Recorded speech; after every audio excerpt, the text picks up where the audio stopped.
Dear friends, today we will talk about anterior ischemic optic neuropathy.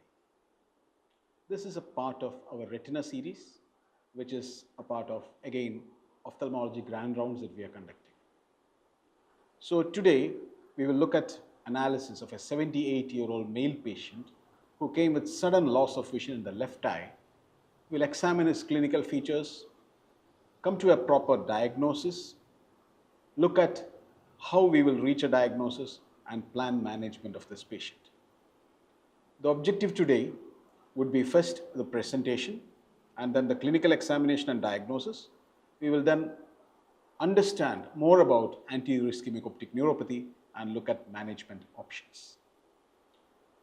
So this is a 78-year-old male patient who comes from Kerala with a middle class background with sudden loss of vision in the left eye for 2 weeks. According to the patient's perspective, he suddenly lost his vision in the left eye 2 weeks back and he is not able to recognize people or cannot move around, and he is not seeing the inferior part of the whole area. This is his complaint. Moving on, his onset was sudden and it was painless. There was a progressive deterioration of vision over the next 2 weeks. There was a significant temporal headache that he complained, and there was no movement pain. So pain on eye movements was not there. He had visited another hospital and he was started on systemic steroids. He was completely unable to recognize faces, read or write, or even walk around properly in the house because he was stumbling upon objects. So let's just analyze the history here. So here is a patient, an older patient, about 78 years old, who suddenly complains of decrease of vision. What could be the problems? Right from anterior, whenever we are asked about a decrease of vision and looking at causes or anything like that, we should be always looking at anterior segment to posterior segment, right from the cornea to the optic nerve. So what call could be? There's a sudden loss of vision, painless. So you can most often remove all the corneal pathologies, even the anterior segment pathologies, unless there's a spontaneous hyphema or something like that. Then coming on to the vitreous, there could be a vitreous hemorrhage, or there could be a central retinal artery occlusion, a retinal vein occlusion, age-related macular degeneration, diabetic retinopathy with bleed, optic neuropathies. These are some of the sudden loss of vision. So it progressed over 2 weeks. Doesn't tell us a lot of things. Progressing over 2 weeks can be even a retinal vein occlusion, even a bleed inside the eye, even all those things can progress over 2 weeks. Temporal headache.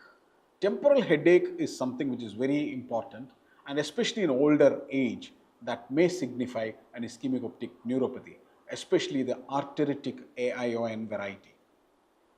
Now, he visited another hospital and he was started on systemic steroids, which completely meant that there's something inflammatory going on. Moving on, in this patient, what are the negative histories that you will take? There's no redness, pain, watering, photophobia, foreign body sensations, which completely removes all the anterior segment problems, the cornea, conjunctiva, anterior, the anterior chamber. All those inflammatory infective pathologies are ruled out. No pain on extraocular movements. Here again, we are looking at optic neuritis as one reason. He's a 78-year-old, which means optic neuritis is not very common in that age group. Even then, there's no pain in extraocular muscle movements. There is no flashes and floaters, which removes PVD, retinal tears, retinal detachment, vitreous hemorrhage secondary to that. All that is negated. No double vision, which means that there is no acute diplopia or anything like that happening. We have to also look at, in this particular person with 78 years old with loss of vision, you should always ask for history of jaw claudication. You should always ask for history of back pains, etc., scalp tenderness, etc. Now we went to the past ocular history of this person. He had a similar episode of loss of vision in the right eye approximately 5 years back. The treatment details were unknown, but there was no recovery in vision. There was no surgical intervention in either eye, no laser, no trauma, no surgery. So let's look at what are the causes of sequential loss of vision in both eyes. This is a case of an older person, sudden loss of vision, one eye loss of vision about 5 years back, and the next eye coming to a loss of vision now. What could it be? It could be, well, diabetic retinopathy, it could be retinal vein occlusion, it could be retinal artery occlusion, it could be anterior ischemic optic neuropathy, it could be vitreous hemorrhage, it could be an age-related macular degeneration with a bleed. So all these are possibilities here. But one thing which stands out is temporal, pain, headache on the temporal side, and number two, difficulty in vision in the inferior half of his field. These two were giveaways in this patient. But a retinal vein occlusion can have an inferior field loss. Even an AMD with a bleed superiorly can have an inferior field loss. Any bleed superiorly can have an inferior field loss. So all those are other differential diagnoses though. So let's move on. What is his systemic histories? He's a type 2 diabetes mellitus patient who is on insulin with systemic hypertension also with 15 years and dyslipidemia and also a coronary artery disease. So all the major problems including diabetes, hypertension, dyslipidemia and coronary artery disease are there in this 78-year-old individual who may predispose to all the conditions that we mentioned before, including diabetic retinopathy, including retinal vein occlusion or arterial occlusion, including age-related macular degeneration and AION. So all these are possible with these systemic comorbidities.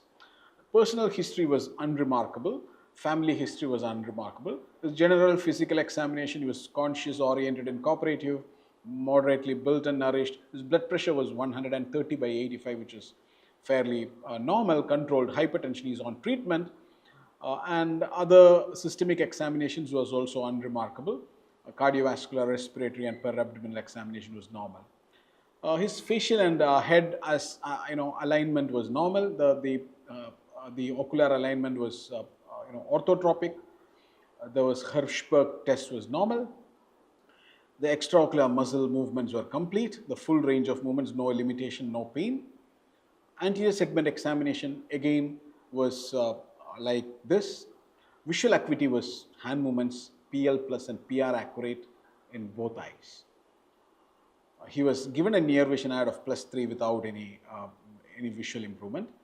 The pressure measured in both eyes using non-contact tonometry was 16 millimeters and 17 millimeters. And so the visual acuity in both eyes is hand movements, PL plus, PR accurate. Orbits, eyelids, eyelashes, conjunctiva, everything was normal. Cornea was again normal, no KPs, no guttae. Anterior chamber was normal in Van Herijk's grade 3, quiet, no cells, no flare. Iris was normal, normal pattern. Pupil was 2 millimeters in both eyes and reaction was sluggish. There was almost no reaction in both eyes. There was no relative afferent pupillary defect also. The lens showed grade 2 to 3 nuclear sclerosis in both eyes. Anterior vitreous was normal. And coming to the dilated retinal examination, media was hazy because of the grade 2 to 3 nuclear sclerosis and cataract. It limited the detailed view or very, very specific view, but optic nerve in the right eye showed pallor.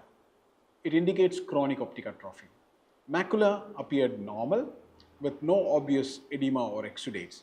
Retinal vessels arising from the discs appear a little smaller in caliber. It was much smaller. The AV ratio was normal, but there was attenuated blood vessels. There was no hemorrhages, no cotton wool spots. Peripheral retina was normal without obvious abnormalities. Whereas the left eye, we had a disc edema. The margins were hazy, especially inferiorly, but it had an associated pallor. Blurring of disc margins was there almost all 360 degrees. Elevated disc margins were there. Significant elevation was there inferiorly and superiorly. There was a halo around the optic nerve. There was a dull foveal reflex with a few hard exudates superior to the macula and few superficial scattered hemorrhages were there.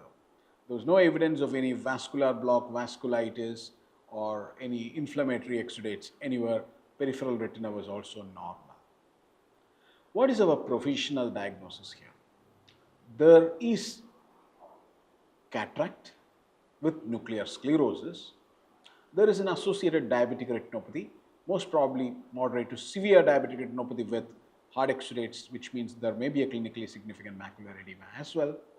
Right eye has optic atrophy and left eye has a pallid disc edema. So what is our ocular diagnosis? We would diagnose this as a left eye anterior ischemic optic neuropathy, likely to be arteritic, right eye optic atrophy, probably secondary to an old AION, both eyes immature senile cataract, and both eyes diabetic retinopathy. This would be our ophthalmic diagnosis. And the systemic conditions that we have to also add would be a type 2 diabetes mellitus on 26 years, systemic hypertension, dyslipidemia, and coronary artery disease. So when you are looking at an optic nerve pathology, what are the different differential diagnoses that we keep in mind? Inflammatory, could be glaucoma, that would be the most common.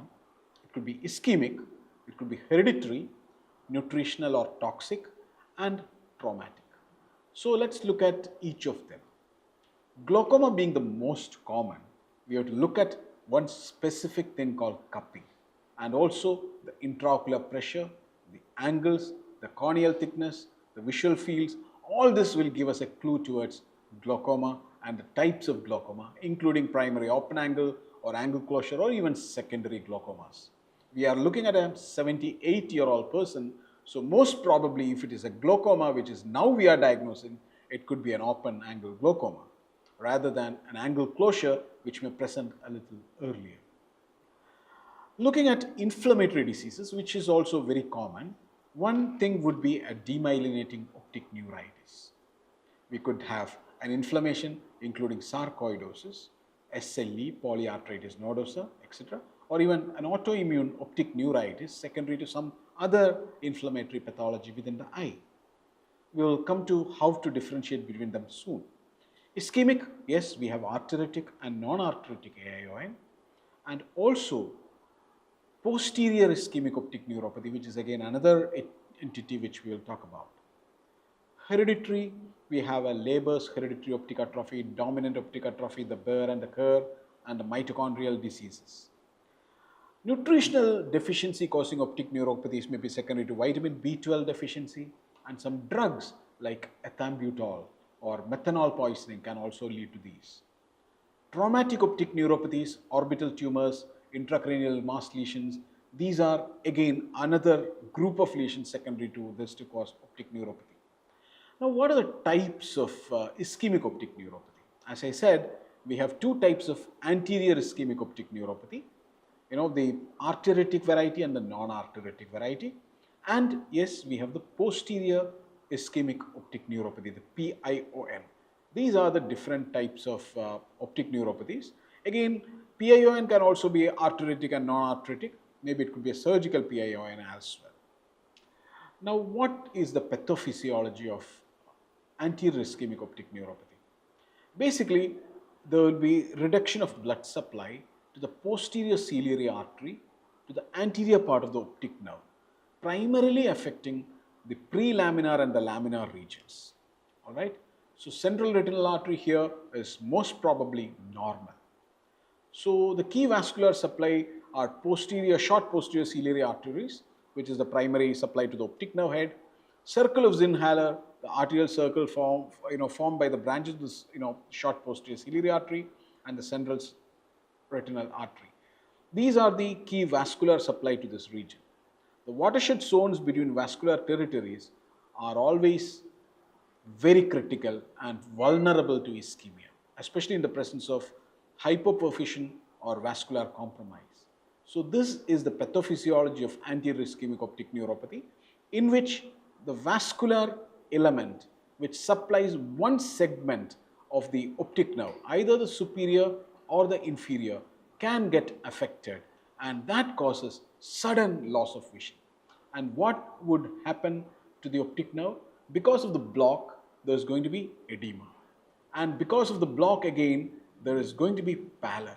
So pallor plus disc edema is characteristic of anterior ischemic optic neuropathy. Now let's just try to compare and contrast the non-arteritic AION and the arteritic AION. Typical age of a non-arteritic AION is about 60 years, whereas that of an arteritic AION is a little older, 70 plus, 80. Sex predilection is almost the same in NAION, whereas in an arteritic AION, women are a little more predisposed.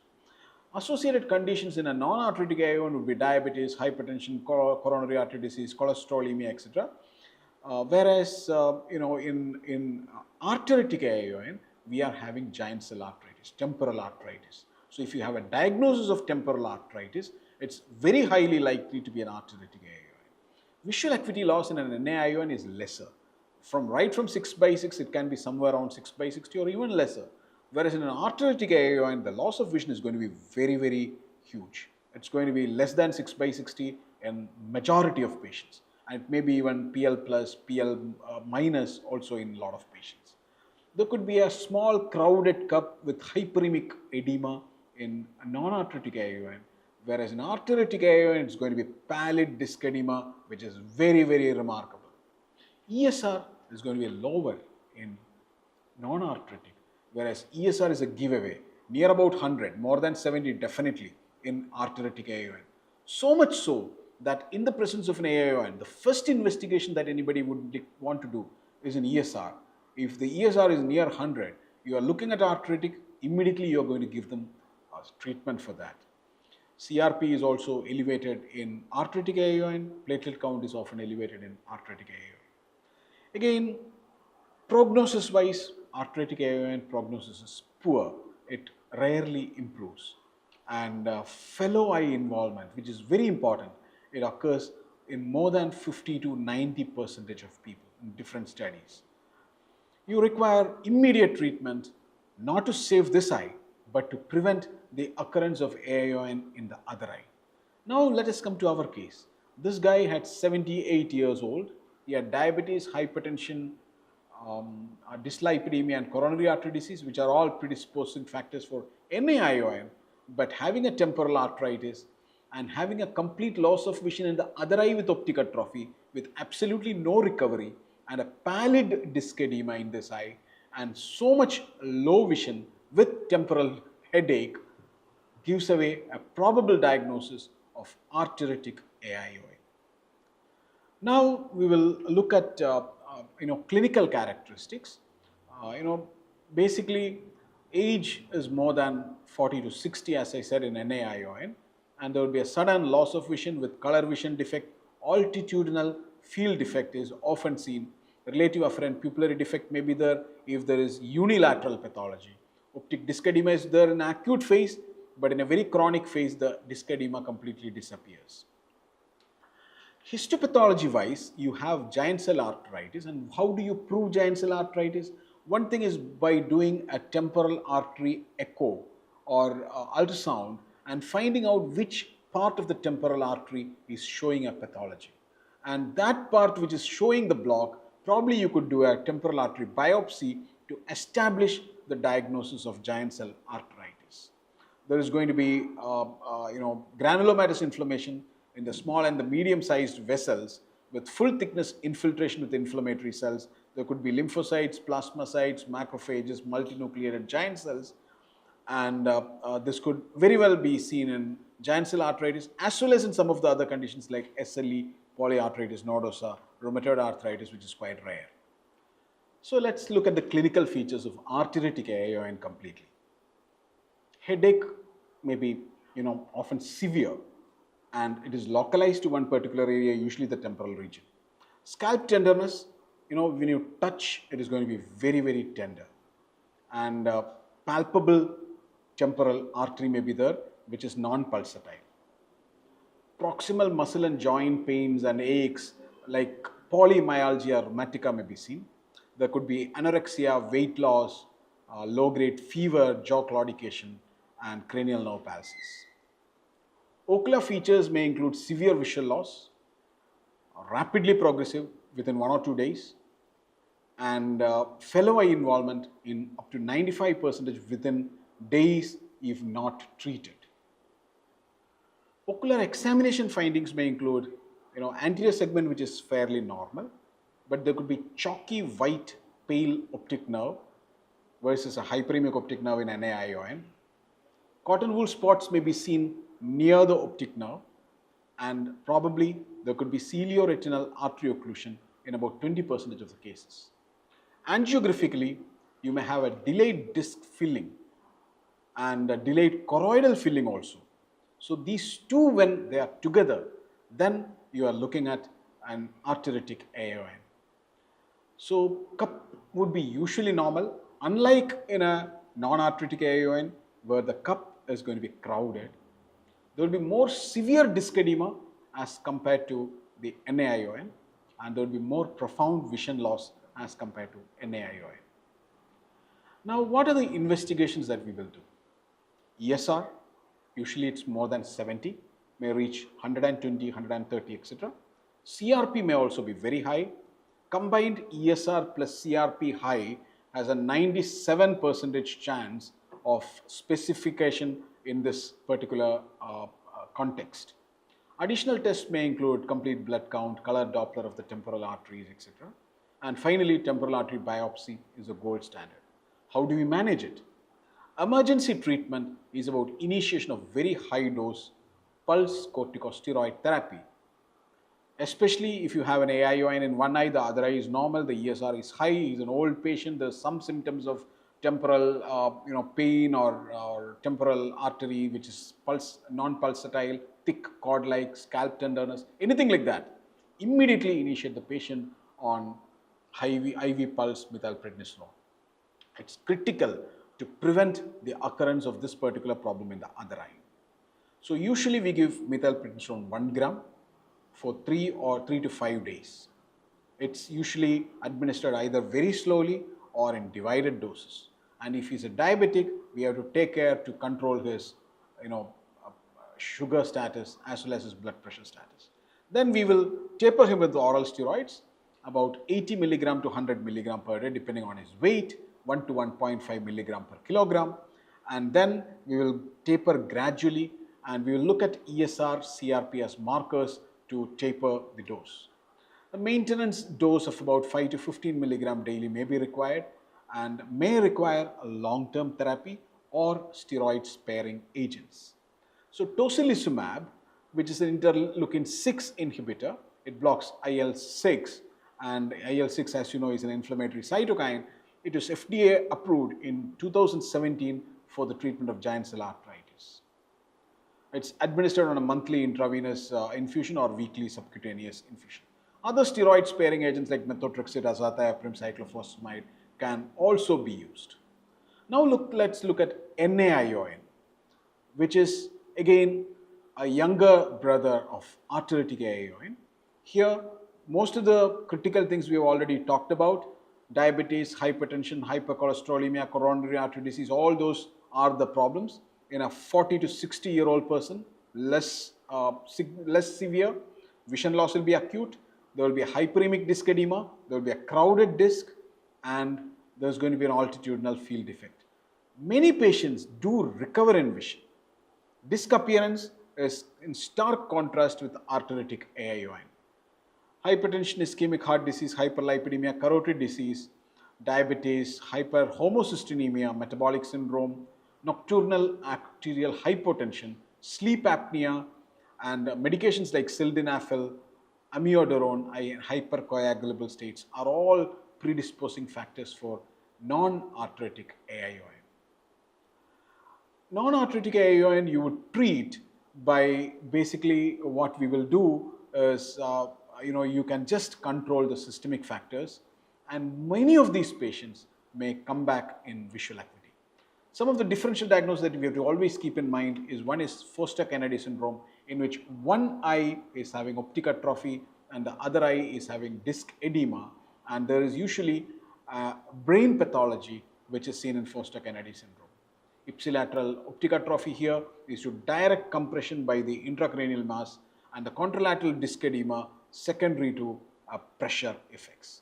Typically occurs in frontal lobe tumors like meningioma or glioma, and also some other lesions.